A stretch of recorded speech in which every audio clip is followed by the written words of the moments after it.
Good evening, everybody. Thank you very much for joining, and let's jump right in. If you'd like to dedicate this class, dedications are available. Helps us continue doing these classes. We really appreciate it. So let's jump right in. Um, if you joined us for Tu B'Shvat this past week, you would have been there when we did the Siyum HaRambam. We had the completion of the entire book of Rambam, of Maimonides, Maimonides' Code of Jewish Law specifically, and we talked about different cycles. Maybe we'll just go over it quickly. In 1984, the Rebbe established a cycle of learning the entire Mishnah Torah, the entire Code of Jewish Law of Maimonides. The idea was that, and is, that there's a mitzvah to know the entire Torah, and the question is, how do you study the entire oral law? And Maimonides in his book writes that, as we'll talk about in a second, Maimonides talks about how he compiled all the relevant parts of the entire oral law, and the only book that you need besides his is the Chumash, and then that's the written law, and then you can read the oral law. So, in connection with the Siyum Rambam, with those we're finishing, we finished on the Sunday night Monday, the 45th cycle of 3 chapters a day, and the 15th cycle of 1 chapter a day, and also the 45th cycle of studying all the mitzvos, which studying the mitzvos of Maimonides is very easy. You can go on Chabad.org, Chayenu, many other websites, sefermitzvos.org, and all these websites have, they even have for kids, they have ability to learn for 1 or 2 minutes a day. You could study the mitzvah that is connected to the study of the 3-chapter cycle, so it's an annual cycle. I would highly recommend. So in connection to that, we're going to learn a little bit about Maimonides and a little bit about his life and the lessons we can learn. So let's start with Maimonides' personal biography. Firstly, I would say, if you would like to know more about Maimonides' biography, we, on our Tuesday videos, which are Jewish personalities, we've done Maimonides in the past. You could go check it out in the archive. You can check it on Facebook, Instagram, and YouTube. You can check out our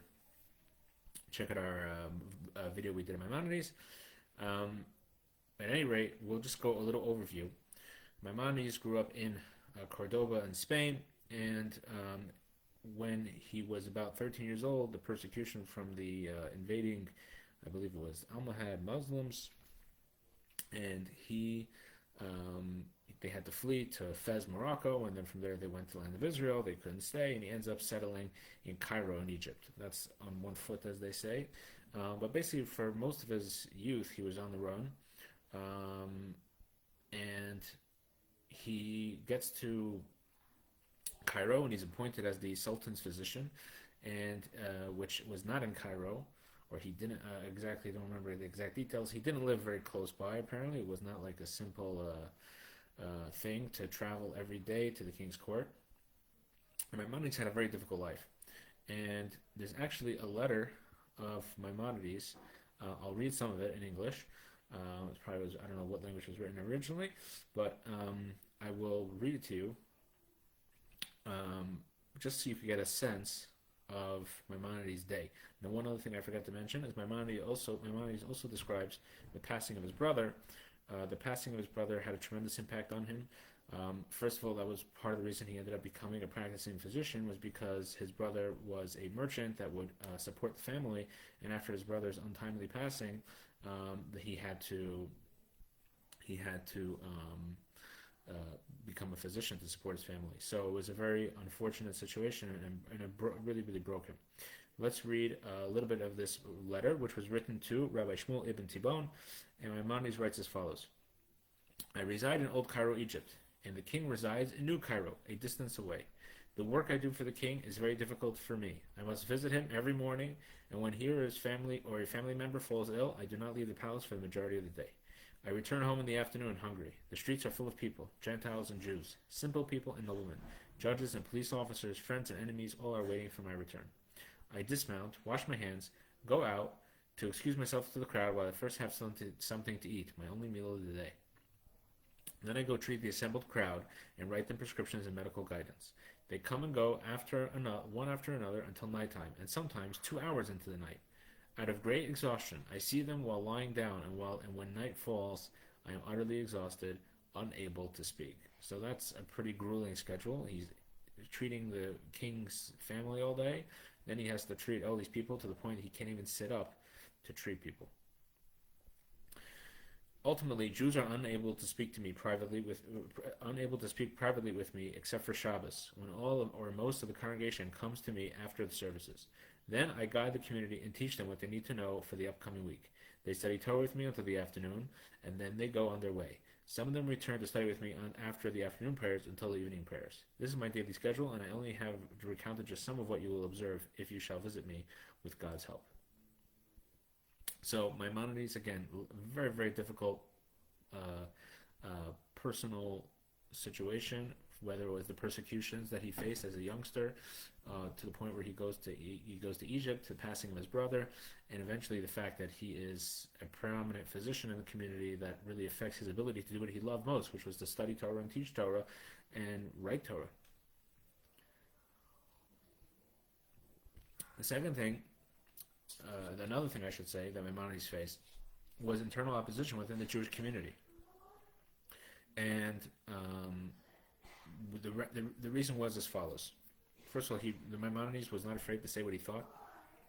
But more importantly, he faced a lot of opposition to the fact that he wrote the Mishnah Torah. As we mentioned, Maimonides writes, and I'll read a little bit about what the purpose of the Mishnah Torah is. He says as follows: to ensure that nobody will ever need another book for any Jewish law, this work gathers all of the oral Torah together, along with the enactments, customs, and decrees that developed from Moses' time until the Talmud, as explained by the Gaonim in their post-Talmudic writings. Therefore, I have titled this work Mishnah Torah, which means second to the Torah, or repetition of the Torah. For a person ought to first learn the written Torah, and then read this, and know the oral Torah in its entirety, and need not read any other book in the interim. So, Maimonides' critics right away, they thought that essentially, some of his critics thought, we're talking about sages over here, important people, real rabbis, felt that he was trying to supplant the Talmud, which was not correct. That was not what Maimonides was trying to do. But they thought that, number one, he was trying to supplant the Talmud. Number two, they thought that they looked at the fact one of the important things of his book was Maimonides did not write sources for any of his rulings, almost no sources. And it's very, very difficult sometimes to know where did Maimonides get a ruling from, and much ink has been spilled, including by Maimonides' own son, who wrote some sources for Maimonides' work. So it became controversial. Where did he get his sources from? Again, it seems like he's trying to supplant the Talmud. Now, Maimonides did that because he felt that the most important thing was the rulings, and if he would write sources, that was, again, the whole problem with the Talmud in the first place, was there were so much sources and so so much dialogue that you kind of lose the rulings. And there has been this tension, and we've discussed it on our Jewish personalities videos. We've discussed this tension before, of should we write with the explanations and the sources, or should we not write rulings with explanations and sources? And this goes back and forth and back and forth.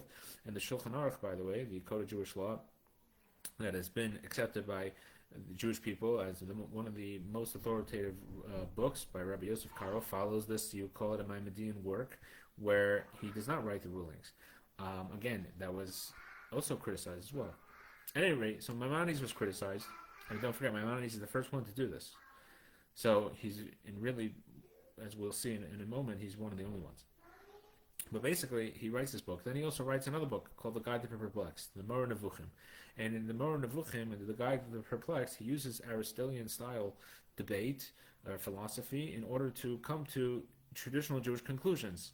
And it's written in Arabic, and because of that, he was criticized for that as well, for some of the things he said in the Moreh Nevuchim, and the fact that he was using a philosophical approach, which again, he was responding to what was going on in his time. People were very attracted to philosophy, and philosophy that was coming to the wrong conclusions. And Maimonides proves why those conclusions are wrong. So again, Maimonides is criticized, and eventually after his passing, there was a group in France I believe, and they actually burned Maimonides' books. And this for one famous rabbi, Rabbi Yonah of, I forget his name, where he was from, Rabbi Yonah. I don't have his name written in front of me. Rabbi Yonah, he saw this, and even though he was a critic of Maimonides, he realized they had gone too far, and he rescinded his criticism. This is again after Maimonides' passing, and he wanted to actually go to Maimonides' grave, which is in Israel, in Tveria in Israel, and he wanted to ask for forgiveness, and though they didn't come to fruition, what he we see that he retracted this opposition, and today that opposition has totally subsided. Now, again, Maimonides, was written close to 1,000 years ago, 850 plus years ago. So obviously, there's been a lot of ink spilled on understanding Maimonides' rulings, and adapting the rulings of Maimonides, or debate about Maimonides' rulings. But the fact that Maimonides is not considered controversial as far as the work that he did, and like I said, the idea of writing a code of Jewish law ends up becoming probably one of the greatest pastimes of the Jewish people. Since Maimonides, every single great authority has written a code of sorts. Now, despite all this, Maimonides actually, the question is, you would think that somebody sounds like a miserable person. This person, he's facing persecutions from the age of, young age, and find, personal, persecution as far as his community in Spain and Morocco, and he's having his personal issues with his family in Egypt, and is overwhelmed by his public service. You would think that such a person would be miserable and would say that the world is a miserable place. However, in the Guide to Perplexed itself, Maimonides discusses whether or not we should view the world as an orchard of God, a garden or an orchard of God, or should we view the world as a place of suffering. And he concludes that the Torah perspective is that we should view the world in a positive light, with hope and confidence about the future. So, again, how do we kind of square this circle, where on the one hand, Maimonides has a lot of personal anguish. Nonetheless, he says that the point of the Jewish people, we should be happy, and we also see this contradiction as well in Jewish law. So let's look, for example, in Maimonides' Code of Jewish Law and the Laws of Forbidden Relationships. He discusses the idea of conversion to Judaism, and one of the things he says is actually we're supposed to tell a convert how miserable it is to be a Jew. He says, "What have you seen that you wish to convert? Are you unaware the Jewish people is in present era are anguished, suppressed, despised, persecuted, and suffering?" That's intense. That's very, very intense. So on the one hand, we have this contradiction where in the Moreh Nevuchim, Maimonides says that we should have a positive view of the world. However, we're supposed to tell a potential convert that actually the world, the Jewish people are in a constant state of suffering. And again, another add to this idea that we always have to serve God with joy. So if we have to serve God with joy, then again, then why do we tell a convert that the Jewish people are always suffering? So the parable given for this idea is as follows: if a man was to earn $1 million, but you told him at the same time, this investment earned you $1 million, but that other investment that you have, you lost a penny. Would the person view the $1 million? Would a person be upset, or should he be happy? If a person is sitting and he's having a pleasant vacation with his family, and he's sitting on the beach and he's with his family, and he's enjoying himself, he's comfortable, and a mosquito bites him, should he be happy or should he be miserable? And obviously the answer is that the person should be happy. Yes, the mosquito bite hurts. Yes, losing the penny, it hurts, but it's inconsequential to the general thing that's going on. And the same thing applies to us in our lives. Yes, it's true. There are painful things happening to the Jewish people, and in fact, some of those painful things are real. We're not dismissing them to the point where it affects Jewish law, that you have to tell a potential convert to Judaism about the suffering of the Jewish people. But at the end of the day, we live in God's world. We live in a world that God created this is his realm, and we're just living in it. And you could see this also when it comes to Maimonides discusses as well. One of the things that Maimonides discusses, he discusses the laws of the of Noahide laws, the laws that apply to people who are not Jewish. There are 7 laws that apply to non-Jews, and they're equal to all people. And Maimonides says that if a person does these laws, keeps these laws, he has a share in the world to come, which seemingly, again, is controversial in Jewish law. The Talmud has a debate about this, but Maimonides rules that if somebody keeps these laws, they have a share in the world to come. So the question is, Maimonides, and again, we see also Maimonides' personal life, that he cared also for the non-Jewish population, as we mentioned earlier. Most of his dealings during the week were dealing with the non-Jewish king, his court, and then most of his patients were not Jewish. So we see here that Maimonides was not concerned just with his community. He was concerned with a lot of people. And in the end of the Mishnah Torah, which we finished the other day, Maimonides discusses the idea of the Messianic era, and he says that when Mashiach comes, Kol Hamadanim Mitzuyin Kafar, all good things, all pleasurable things will be found like dust. So the question is, why will all delights, that's the English word, all delights, why are all delights will be found like dust? Because they'll be insignificant. Because when Mashiach comes, the only thing that's going to matter is God and the fact that God created the world.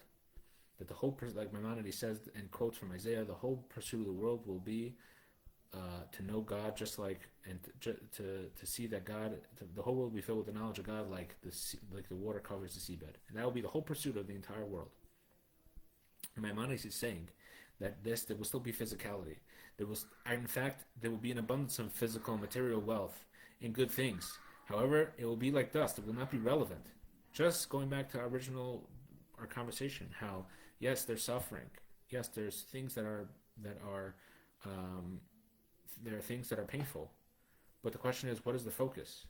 And the focus, and what Maimonides is trying to bring the world to, is to bring the world to the Messianic era, and to live in a way of Mashiach. And the way you live in a way of Mashiach is by not focusing on the material, just because that will be what happens when Mashiach comes. We're going to have everything we need material, that we'll never need to focus on it again. All we have to focus on is God and the fact that we're in God's world. So Maimonides says, let's live that way now.